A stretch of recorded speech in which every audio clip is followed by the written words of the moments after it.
Hello बच्चों, मैं माधुरी स्वागत करती हूँ आपके और हमारे YouTube channel UP board Hindi 2022 में। बच्चों, मैं आप लोगों को बता दें कि हम आपको अध्याय सामान्य हिंदी का अध्याय 2 कैकेयी का अनुताप पढ़ा रहे हैं, जिसे लिखा है मैथिली शरण गुप्त ने। यह साहित्यिक हिंदी में अध्याय 4 है और सामान्य हिंदी में अध्याय 2 है। तो साहित्यिक हिंदी वाले भी इसे पढ़ेंगे और सामान्य हिंदी वाले भी इसे पढ़ेंगे। तो हमने यह पद्यांश 9 तक अगले वीडियो में अपने पढ़ा दिया है और इसमें हम आपको पद्यांश 10 पढ़ाने वाले हैं। तो अगर आप लोगों ने हमारा वह वीडियो नहीं देखा है तो डिस्क्रिप्शन बॉक्स में जाकर लिंक में क्लिक करके आप देख सकते हैं। आइए स्टार्ट कर। हाँ दंड कौन क्या उसे डरूंगी अब भी, मेरा विचार कुछ दयापूर्ण हो तब भी। हाँ दया हंत वह घृणा अह वह करुणा, वह तरड़ी सी है आज जाह्नवी वरुणा। सह सकती हूँ चिर नरक सुने सुविचारी, पर मुझे स्वर्ग की दया दंड से भारी। आइए इसका शब्दार्थ देख लेते हैं। यहाँ देखिए, हंत हाय, वैतरणी जो उसमें दिया है उसका अर्थ होता है वैतरणी नदी नहीं बोली जाती है कि वैतरणी नदी पार कर लीजिए। तो वैतरणी नरक की एक कल्पित दूषित नदी है, यह इसे वैतरणी नदी कहते हैं।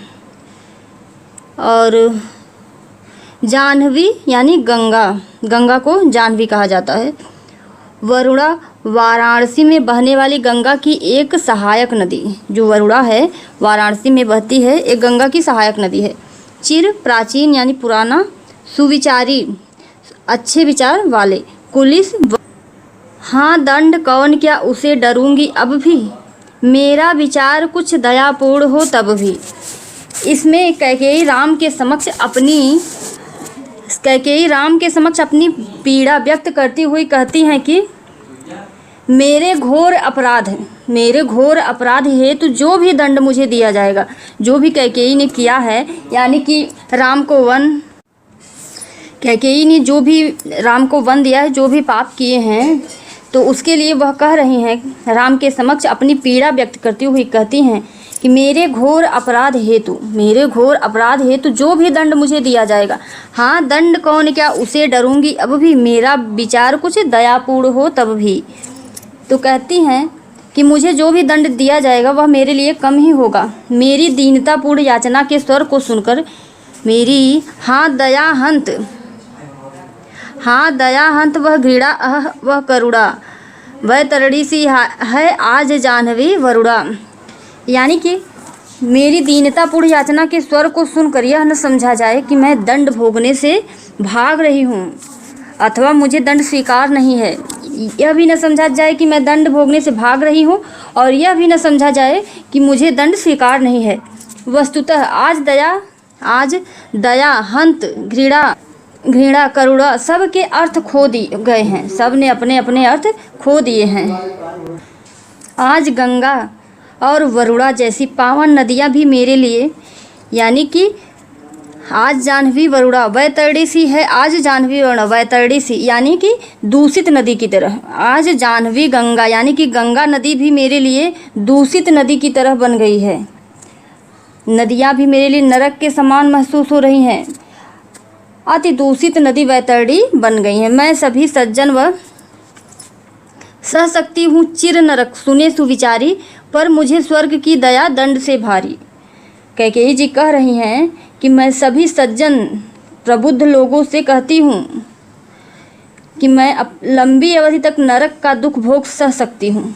मैं लंबी अवधि तक यानी कि लंबे समय तक नरक का भोग सह सकती हूँ, किंतु स्वर्ग पाने की याचना का भार मुझसे सहा नहीं जाएगा, क्योंकि वह नरक की पीड़ा से कहीं बढ़कर है। लेकर अपना यह कुलिस कठोर कलेजा, मैंने इसके लिए तुम्हें वन भेजा, मैंने इसके ही लिए तुम्हें वन भेजा। घर चलो इसी के लिए न तुम रूठो अब यूं, कुछ और कहूँ तो उसे सुनेंगे सब क्यों। घर चलो इसी के लिए न रूठो अब यूं, कुछ और कहूँ तो उसे सुनेंगे सब क्यों।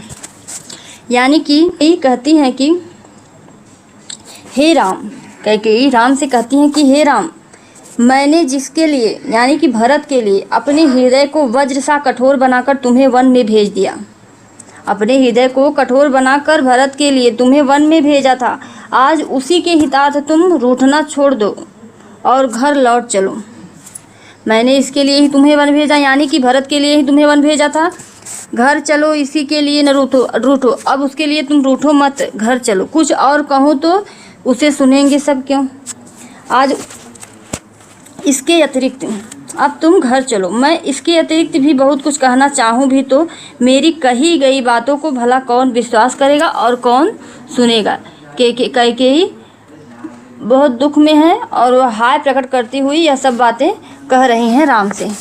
देख लीजिए, यहाँ पे हमने शब्दार्थ भी दे दिया है, आप लोग देखकर लिख सकते हैं। यहाँ पे देखिए पूरा व्याख्या हमने लिख कर दे दिया है आप लोगों की सुविधा के लिए। कैकेयी राम के समक्ष अपनी पीड़ा व्यक्त करती हुई कहती हैं कि मेरे घोर अपराध हेतु जो भी दंड मुझे दिया जाएगा वह कम ही होगा। मेरी दीनतापूर्ण याचना के स्वर को सुनकर यह न समझा जाए कि मैं दंड भोगने से भाग रही हूँ अथवा दंड स्वीकार नहीं है मुझे। वस्तुतः आज दया, घृणा, करुणा सबने अपने अपने अर्थ खो दिए हैं। आज गंगा और वरुणा जैसी पावन नदियाँ भी मेरे लिए नरक की भांति अति दूषित नदी वैतरणी बन गई हैं। सभी सज्जन व प्रबुद्ध लोगों से कहती हूँ कि मैं लंबी अवधि तक नरक का दुख सह सकती हूँ, किंतु स्वर्ग पाने की याचना का भार मुझसे सहा नहीं जाएगा, क्योंकि वह नरक की पीड़ा से कहीं बढ़कर है। कैकेयी आगे कहती हैं कि हे राम, मैंने जिसके लिए यानी भरत के लिए अपने हृदय को वज्र सा कठोर बनाकर तुम्हें वन में भेज दिया था, आज उसी के हितार्थ तुम रूठना छोड़ दो और घर लौट चलो। मैं इसके लिए कठोर बनाकर तुम्हें वन में भेजा था, आज उसी के हितार्थ तुम रूठना छोड़ दो और घर लौट चलो। मैं इसके अतिरिक्त भी बहुत कुछ कहना चाहूँ भी तो मेरी कही हुई बातों को कौन विश्वास करेगा और कौन सुनेगा। यह सब कैकेयी किससे कहती हैं? राम से कहती हैं। यह बच्चों आपका कैकेयी का अनुताप से लास्ट पद्यांश है। अब यहाँ पे आपका सब पूरा हो जाएगा, आप लोग अच्छे से पढ़ लीजिए, फिर इसका हम पूरा क्वेश्चन करा देंगे, आप लोगों को पूरा प्रश्न उत्तर करा देंगे। मुझको यह प्यारा और इसे तुम प्यारे, मेरे दुगुने प्रिय रहो न मुझसे न्यारे। मैं इसे न जानूं किंतु जानते हो तुम, अपने से पहले इसे मानते हो तुम भ्राताओं का प्रेम परस्पर जैसा। कैकेयी राम से कहती हैं कि दोषारोपण करते हुए राम से अयोध्या लौट चलने के लिए विनती कर रही हैं। यहाँ पर प्रसंग में यही लिखा जाएगा कि कैकेयी स्वयं पर दोष लगाते हुए राम से अयोध्या लौट चलने की विनती कर रही हैं। और व्याख्या देखिए, मुझको यह प्यारा और इसे तुम प्यारे। कैकेयी राम से कहती हैं कि हे पुत्र, मुझे भरत प्रिय है और भरत को तुम प्रिय हो। मुझको यह प्यारा, इसे तुम प्यारे, मुझे भरत प्रिय है और भरत को तुम प्रिय हो। अतः मेरे दुगुने प्रिय रहो न मुझसे न्यारे, मेरे लिए तुम दोनों ही प्रिय हो, इस कारण तुम मुझसे अलग न रहो। मैं इसे न जानूं किंतु जानते हो तुम, अपने से पहले इसे मानते हो तुम, इस कारण मुझसे अलग न रहो। यह सत्य है कि मैं भरत को अब तक पहचान न सकी। इसी में राम ने कहा था ना कि आप भरत की माता होते हुए भी उसको पहचान न सकी। वही बात कैकेयी जी यहाँ पर राम से कह रही हैं कि मैं भरत को अब तक न जान सकी, पर तुम तो उसे पूर्ण रूप से जानते हो और उसे स्वयं से बढ़कर प्यार भी करते हो और मानते भी हो। तुम भ्राताओं का प्रेम परस्पर जैसा, तुम दोनों भाइयों के आपसी प्रेम की अभिव्यक्ति के प्रभाव से आज मेरे पाप का दोष भी पुण्य के संतोष में परिणत हो गया है। तुम लोगों के भाई प्रेम के कारण आज मेरा पाप भी धुल गया है। यहाँ पे हमने शब्दार्थ भी दे दिया है। और यह देखिए, यहाँ पे प्रसंग में लिखा जाएगा कि कैकेयी स्वयं पर दोषारोपण करते हुए राम से अयोध्या लौट चलने की विनती कर रही हैं। और यह व्याख्या है, कैकेयी राम से कहती हैं कि हे पुत्र, मुझे भरत प्रिय है और तुम भी प्रिय हो, अतः मेरे लिए तुम दोनों ही प्रिय हो, इस कारण तुम मुझसे अलग न रहो। यह सत्य है कि मैं भरत को अब तक न जान सकी, पर तुम तो उसे परिपूर्ण रूप से जानते हो और स्वयं से बढ़कर मानते भी हो। तुम दोनों भाइयों के आपसी प्रेम की अभिव्यक्ति के प्रभाव से आज मेरे पाप का दोष भी पुण्य के संतोष में परिणत हो गया है।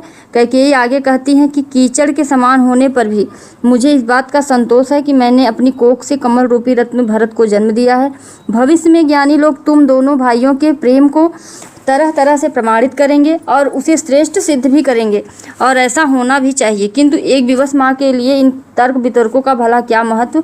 इस धैर्यहीन माँ की तो अब बस एक ही इच्छा है कि तुम दोनों पुत्रों को सदा अपनी आंखों के सम्मुख देखे, अपने से कभी दूर न होने दे। आज इस माँ का अधीर हृदय तुम्हें अपनी बाहें फैलाकर तुमसे विनती कर रहा है कि अयोध्या लौट चलो। धन्यवाद बच्चों। कैकेयी का अनुताप पूरा हुआ। अगर आपको हमारा वीडियो अच्छा लगा हो तो प्लीज़ लाइक और सब्सक्राइब कीजिए, और इसे जिसकी ज़रूरत हो, जो इंटर में पढ़ रहा हो, उसे आप शेयर भी कर दीजिए। धन्यवाद बच्चों।